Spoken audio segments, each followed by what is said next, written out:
In Krita, you can apply effects as destructive effects via the filter menu, but you can also apply live layer effects very easily as well, non-destructive effects. So you can have the original image and you can apply layers on top of that with filters. So how to do this in Krita? This is PC or Mac. I've got this image of London here. Go to Layer and then down to New and then down here to Filter Layer. So add filter layer and you will get this. You get a whole range of different filters. Now, not all of the filters are available as in the filter menu, but there's quite a lot.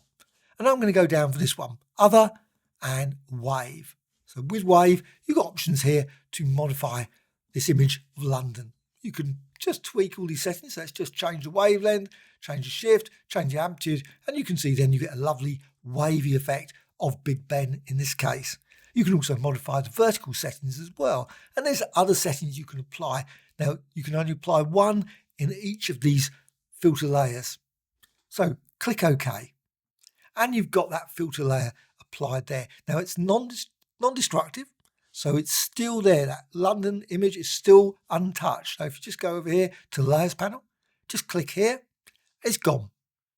You can also delete it. If you want to delete it, you can just simply delete it. Now, if you want to modify it, what you need to do is go to the properties. So just go down here with it selected, click here, and then go to properties. So here's properties. And with that, it brings up the properties for this wave effect. And you can modify it. So this time I'm just going to reduce the wavelength a bit, and you can see you get a more intense effect. Change it maybe to triangle and so on. So a whole range of different effects available here. And then click OK. And you see it's modified now. You can also save the effect as a preset if you wish. You find something you really like, you can save as a preset. But also what you can do is you can then duplicate this layer. So go here, right click, and there's an option here for duplicate layer.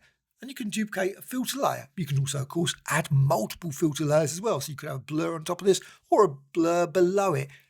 And it's applied to the underlying image. So let's just go for duplicate layer.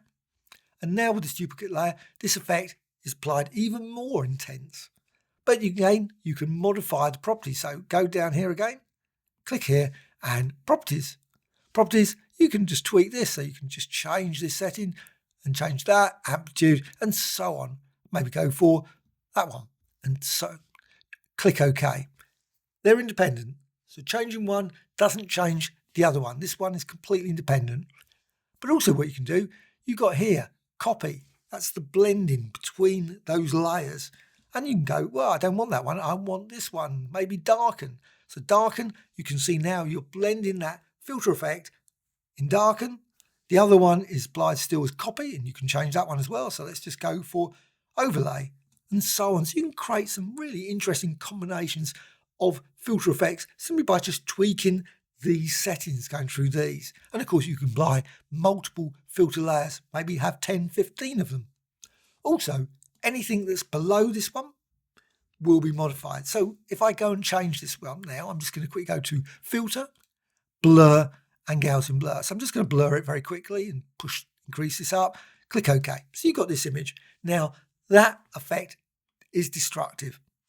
Destructive effect, these ones are non-destructive. So again, you can always just get rid of those, and then you've got your blurred image of London there. But again, you can bring them back very quickly as well. So you can apply that.